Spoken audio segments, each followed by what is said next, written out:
Hello, I'm Luke. Welcome to another video. In today's video, I'm going to show you a really quick and simple way to make a great cup of coffee out of an Aeropress.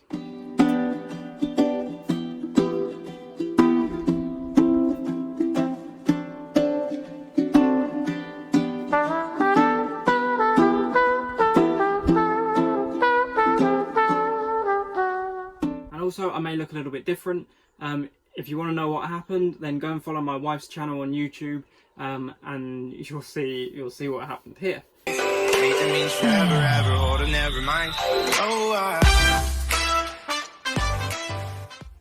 But anyway, today's video is about this, the Aeropress. If you haven't seen one of these before, not only is it a great coffee maker for things like van life and travel because of the fact that it's so light and portable, but it honestly makes a really good cup of coffee, even if it's something that you want in your house. So I really would recommend these if you enjoy your coffee, particularly Americano or just like a nice black, good quality coffee, then these things are brilliant. You can obviously also do lattes, cappuccinos, espressos in them, but what it really does best is just a really good big cup of coffee. So to quickly explain how it works, you put the coffee into the chamber. You put a bit of filter paper in here that it comes with, add the hot water, give it a little mix, tighten it on, leave it for 30 seconds, and then you generate the pressure itself to extract the coffee. So first thing to do is to heat some water up. Now, if you read the instructions that come with the Aeropress, or if you've watched any other videos on YouTube or whatever, everything says that you want your water to be around 80 degrees. Like I say, this for me is a really simple way to enjoy a good cup of coffee. I don't have a thermometer, I don't have scales, I don't have anything like that. So roughly for me, before the water boils, I turn the heat off. I leave it for a few seconds, and for me that's probably somewhere between 80 and 90 degrees, which is about right for the Aeropress. So while the water's boiling, we can grab a bit of filter paper and put it into the tray. Now you'll read lots of different ways or watch lots of videos on different ways to use the Aeropress. For me, this is the simplest and easiest way to get a good tasting cup of coffee every time. So it's what they call the inverted method. So you want to pull the Aeropress almost completely apart until the rubber inside here gets down to about the number 4 when it's upside down. So for the best possible tasting coffee, obviously you want your ground coffee to be as fresh as possible. So if you're able to get beans and you have a grinder or something like that to get the perfect fresh coffee just before you brew it, that's obviously the ideal. For us, while we're in the van and while we're travelling, it's not ideal to carry too many items around. So the Aeropress itself, obviously it's small, it doesn't take up that much space. We don't have a kettle or anything fancy for boiling the water, we just use the pan that we boil our normal water with. Yes, you can make this process taste better, but the purpose of this video is to be able to make a great cup of coffee just with the Aeropress and nothing else. You don't need a thermometer, you don't need a fancy kettle, you don't need anything. It's just boil some water and using the Aeropress to make a great cup of coffee. So to make this cup of coffee, you want about 2 scoops of the spoon that comes with the Aeropress machine. It does also come with this, which is designed to slot on the top of the Aeropress and just make it easier to pour your coffee in. I personally don't have an issue pouring the coffee into the Aeropress because you can get the whole spoon inside anyway. So for me, I just empty the coffee in. So like I say, it's 2 scoops like that. If you can see that, it's sort of almost filled to the top. Then once it's in, give it a shake and try and make sure it's all level and you've got no lumps. If you do see any lumps, then try and break them up. Now another way to look at it is if you can see the rubber through the plastic of the Aeropress and you've got it, say, towards the bottom of the number 4, then when you add your coffee, you want your coffee to be just under the bottom of the number 3. Okay, so that's the water done. You want to fill it all the way up to the number 1. And maybe just a little bit above. So as you can see, so the water we filled all the way up to the number 1. What you get with the Aeropress is one of these stirrers. Now, this was one of the things that I was thinking I probably won't use this because I'll just use a spoon. It's easier than having to carry the other bits around. But to be honest, they slot inside the Aeropress really handily, and actually the shape and the design of it is obviously designed to perfectly be able to get in and stir the coffee and get into the corners. So it is actually really useful and a lot easier than using a spoon. But it just needs a little stir and then it's done. And then all you need to do with your filter inside this little plastic tray here, put the filter on and lock it into place. And then what you want to do is just push down gently on the top of the Aeropress. And as you can see now,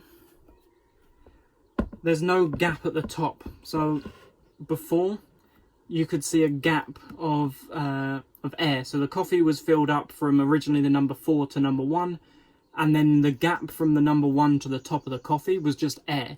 You don't want that air to mix in the brewing process. So if you push that down now, you're pushing the air freely out the top and not into your coffee.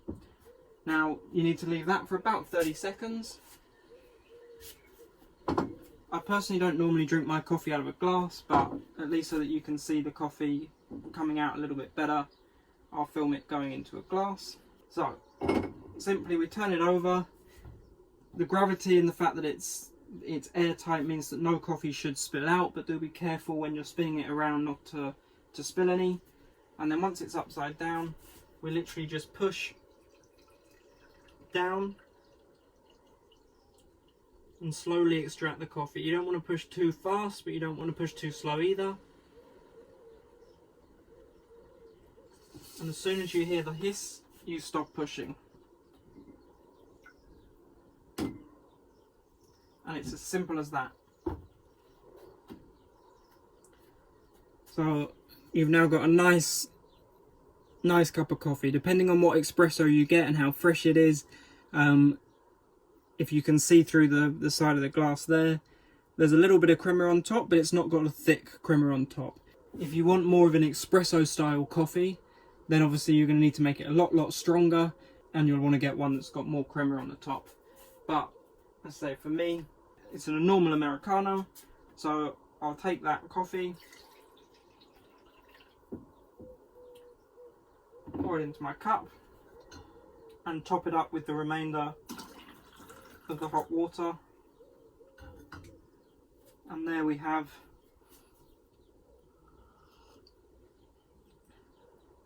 a perfect, really nice, strong Americano. So as I said, it's a really simple way of having a really nice cup of coffee every time. You can watch a whole lot of other videos on YouTube like I did, which will give you precise measurements of the coffee that you need, exactly if you're going to grind the beans, exactly how fine you need to grind them, the temperature of the water, how long you need to leave it, leave the coffee brewing for, leave the coffee extracting for, etc, etc.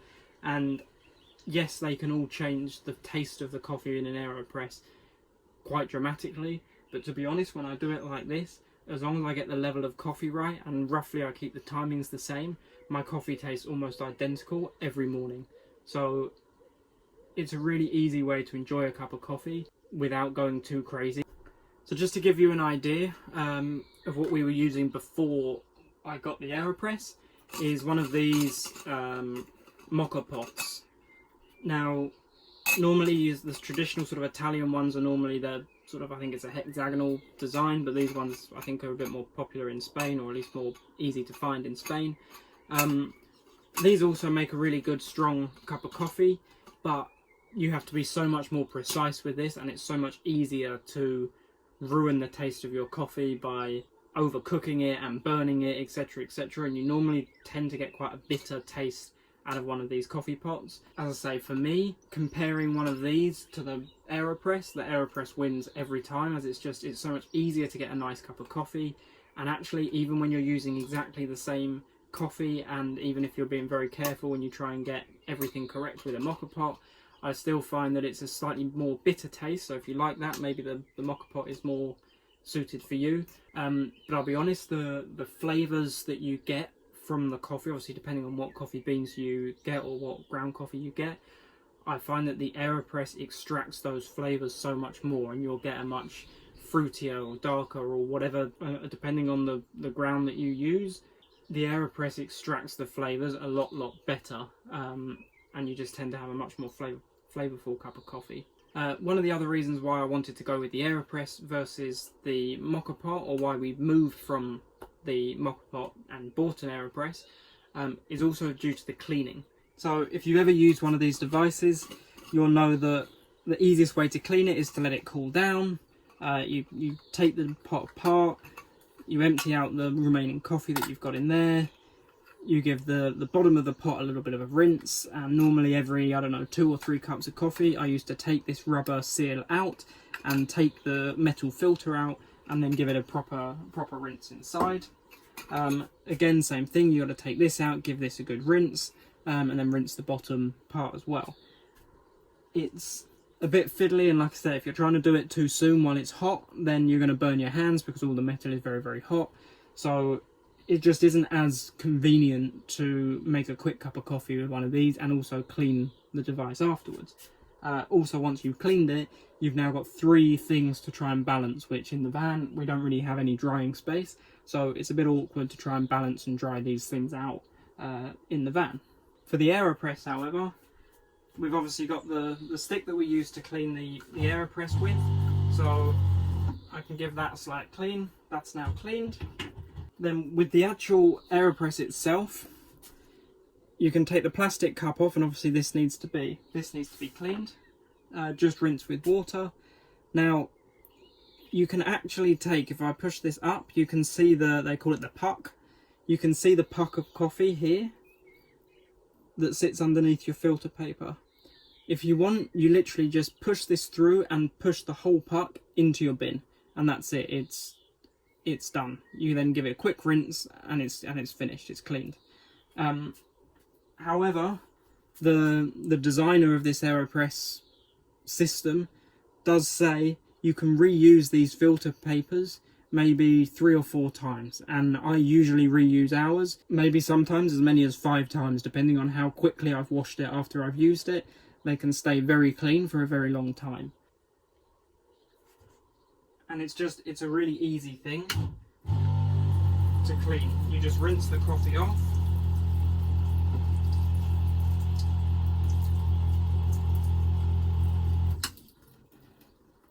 And now you've got your clean filter paper, which you can leave to dry. And then the coffee itself, I'll go put in the bin. And then all you're left with is a very small bit of coffee that's left in the machine itself that just needs a quick rinse. So literally that's it for the Aeropress. It's just a quick rinse. Like I say, if you're happy with throwing the filter paper away and just using it once, then it's even easier because you don't need to rinse the filter paper. But it's super quick and easy to rinse these parts out, and then everything stacks together and it's easy to just leave to dry.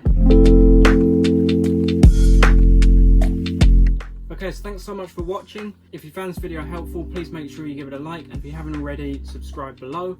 If you think it would be useful for a direct comparison between these 2 products, as you see they're about the same size, they're both pretty handy for van life. I was thinking of doing a video comparing the 2, which is better for van life. I've pretty much covered obviously what one I think gives better coffee and is also more practical in terms of cleaning, etc.